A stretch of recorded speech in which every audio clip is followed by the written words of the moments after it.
Hey everyone, welcome to this episode of Your Data HQ. We have Brent Brewington here with us today. Brent joined Aimpoint Digital as a principal data engineer with 10 years of experience across data and analytics and retail, supply chain, manufacturing, sales operations, and contact center operations. He is also active in the Atlanta open source and data communities. Thank you so much, Brent, for being here with us today. Yeah, thanks for having me, Sanjay. This is excited to talk data with you. Cool, awesome. So, Brent, how and why did you get into this field?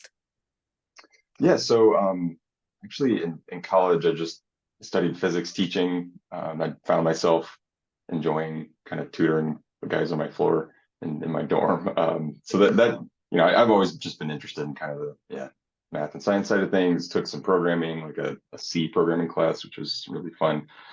And then just through college, I just mostly survived on Excel. And then as I've kind of grown in my career, I got my first job in industry after college and a supplier for Caterpillar doing like quality management and lean, Six Sigma kind of thing. And really, once I went through the Six Sigma training, that was kind of the first aha moment in terms of like how to connect people, process, and data with the actual analysis and how to like really pull the data together to make it actionable. So yeah, really leaned into that quality lean stuff throughout as I kept going. And then I've really liked to see the like those lean agile DevOps principles kind of rear their head recently, and you see more people talk about that. So yeah, went from manufacturing to retail, like you said, got into supply chain, and as I went along, just worked more and more with bigger and bigger data, got into the cloud, BigQuery, Snowflake world, and that's kind of where I landed now.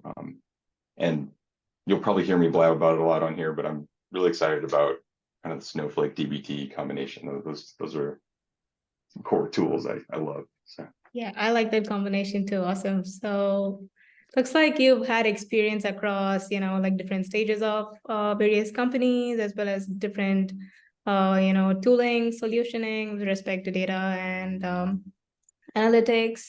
So what is your usual action plan or thought process in picking up, the right data infrastructure for a given problem? um so I was on a team before I started at Aimpoint. I was on a team at Home Depot. And it was it was a cool team because we were pretty, like software engineering forward. I got to really dive in and become an expert in the tech stack and the business side of things. So I was a little bit lucky to kind of understand all that end to end to start. So typically if I was starting with a new project for that, I'd want to like do a lot of discovery and interviewing users and the leaders in an area, just understand what their pain points are, kind of understand the data, get some conceptual model of logical kind of idea of how things connect together. But yeah, in that Home Depot example, I knew where we were and was kind of thinking about where we needed to be. So I mapped that out. And then we were thinking in terms of like in the DBT world, you do this kind of layered structure. So like staging, intermediate, final. So we were really thinking about how do we had to combine all these systems and all the Salesforce stuff just to get it into a raw layer. So that was kind of part of it. So yeah, kind of mapping those layers out, and then also thinking about almost moving from like a microservice type architecture to the more centralized kind of data warehouse side. So I just put together a PowerPoint doc showing where we are, where we need to be, did a bunch of training with the team. So I think, and that's more maybe like the strategic side of it. In that case, we had a given, the tooling was already chosen because just I was in a company and, IT kind of set that stuff. But, we're working with different clients.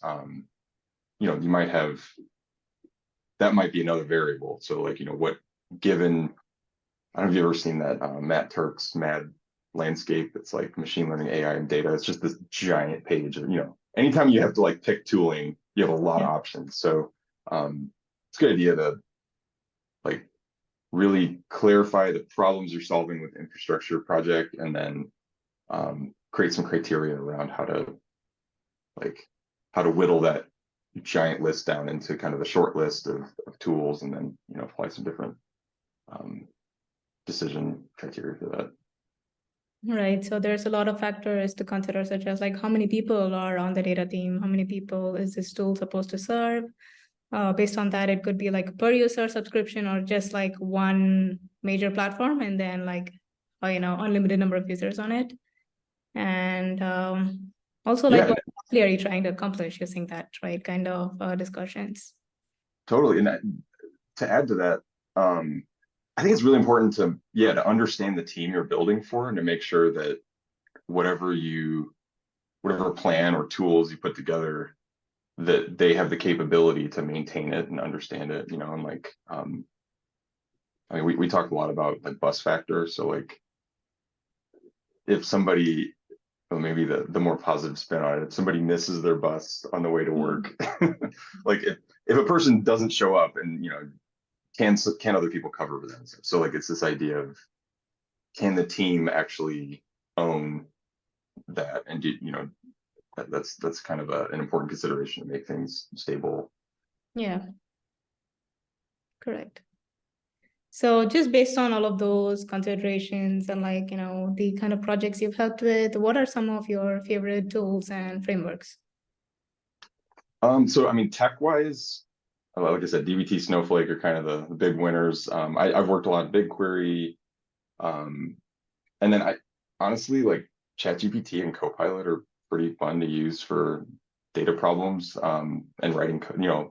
They're really good at writing that boilerplate code just to get you started. With Copilot, you can start writing some stuff and then press tab, and it just like fills it all out for you. Um, I really like Datafold as well. They have some pretty cool like data quality, CI/CD type data diff testing. And then I kind of jokingly call it the Python package formerly known as Pandas profiling. It's Y data profiling, but everybody refers to it as Pandas profiling. That's a pretty great like open source tool for just doing a quick data quality profiling. So yeah, that's those are the things I use. I use that stuff a ton. And then in terms of just like frameworks for thinking about problems, like I said, I started my career in Lean Six Sigma quality. So I always think about like, once I learned about the 8 wastes of lean, you can just Google that term. It's like a common thing. Once I learned about that, that's how I see problems now. It's kind of hard to, it's like one of those things that like removes the veil from your eyes and you just see the world that way. So, and that kind of ties in with like root cause analysis, like plan, do, study, adjust, plan, do, check, act. So like it's just that's a problem solving framework, which applies a lot. When if a data pipeline goes down, you got to have some way to like structure how you're going to approach figuring out what the issue is. So yeah, and like I said, like DevOps, DataOps, um, I'm gonna give you. I'll provide a bunch of like book and blog post links and stuff. But team topologies is another one. I love collecting all this stuff. I'm like kind of a dork with like reading books and blogs and everything. But I think As the long as we lean have a lens on framework, it. right? What's that? As long as we have a framework, right? Yeah, totally. So yeah, that lean space, and then like the tech tools and kind of product management to sit over top of all of it. Cool, very cool. So you had just mentioned earlier about, the math space and like you can see a bunch of tools and like every quarter you go back to it, there's like 10 new tools popping up. So how do you deal with that? How do you sort of like filter out the noise and like manage to like evaluate and pick the right one for the business? Yeah, I mean, one way to do it is just to like hone in on what works with what you currently have, and just get really good. Like if I was giving this advice to maybe somebody new in their career, so then I'd say just like pick the tools that tend to be the most popular and just like hone in on it and get really good at it. um Working on advising a client, or kind of to give general advice, it's probably a good idea to like, actually at Aim Point we have a framework for picking like ELT tools. So basically look at the market, put a huge list together of kind of like that mad thing, then filter it down to the short list. And then there's a list of attributes we look at for each tool. And then basically define some sort of scoring criteria and come up with like an actual like quantitative method to apply to those. And we split into some different categories like extract, load, transform, platform capabilities, and then how well does the enablement and support side of it work. And then yeah, we look at each of those things for each tool and kind of it's essentially like an Excel file that has a lot of that tracks through a lot of this. And then we score all those, and then just calculate like a weighted score for each tool, and then really short list kind of the final recommendations, and then also weigh in some kind of client needs, some of that stuff, and you know, in the end, you might whittle it down to one tool, but also, you know, in this modern data stack tooling space, a lot of times you have multiple tools that can, you know, do a really good job of the different stages of it. So in the end, you kind of come up with the final recommendation from that list. Got it. And this is kind of okay or easy to do for like, you know, well-established tools or ones with like your bigger community from which you can also pull in the opinions, just use cases. How long does it take to like sort of reach that evaluation stage for like a very new tool? I guess it depends on where it's at in the hype cycle. But I would say, I mean, maybe to go through that whole process, I mean, it depends on how deep you want to get with it. But you know, you could do this in like a week or two. I mean, it's something that, I mean, you know, like a tool like DBT, for example, you know, they've been around for I think 4 or 5 years. Well, they've been on the market since like late 2010s. So if you were to pick that up now, there's tons of documentation and stuff.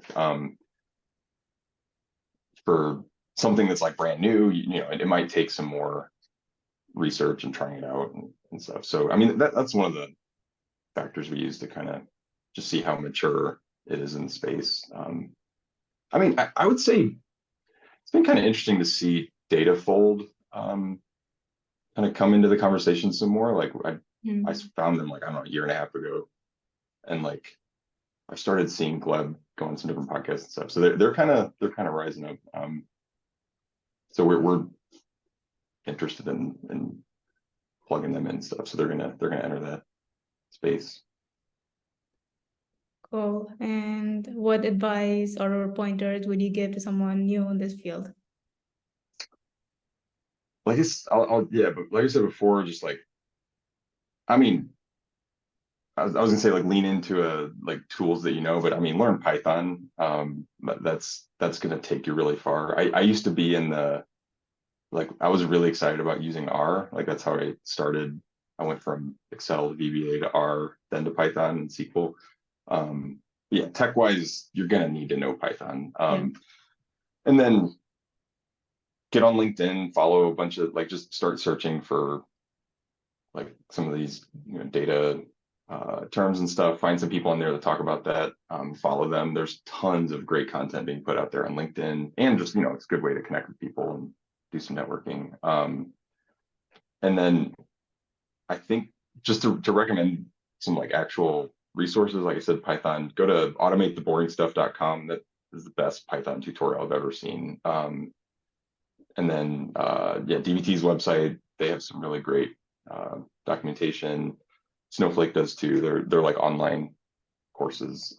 If you want to learn, I mean, I see all the stuff through a data engineering lens. I was previously a data scientist, but like there's a lot of, yeah, if you're interested in the space, take a look at getting into data engineering and learn your Python and SQL, and those are good resources for that. And then do you want me to keep listing? I've got a whole outline of stuff. I think it's I'll put it in the show notes. But yeah, but basically there's a lot of great info out there. Do your, you know, find a podcast to follow. this is a good one. Yeah. And then Thank you for just that. subscribe. Yeah, like there's a lot of content to digest, but just you should be constantly learning, and you should have a like basically a list of bookmarks you check every day just to keep up with this space. Cool. So what are your interests outside of, data and data engineering? Yeah, I love music. Played cello. I played in a friend's wedding last fall, and then few my sister-in-law asked me to maybe play in hers, and then I'm actually going to see this guy Santiago Canyon Valencia in Rockport, Massachusetts. It's like this venue with like a big glass wall that like looks out on a bay. So it's gonna be incredible. But yeah, I love music. Very cool. Love the outdoors, backpacking, camping. Um, got my first kid on the way this fall, so I'm gonna be a dad. Congratulations. Hopefully, I will share my passion of data and music and the outdoors with this little guy. So, but yeah. Awesome. So thank you very much, Brent. It was awesome having you. And, thanks for all the insights on how to pick the right tool and the right data infrastructure for any given problem. I hope everyone enjoyed it. Thanks, everyone. Yeah, thanks. Bye.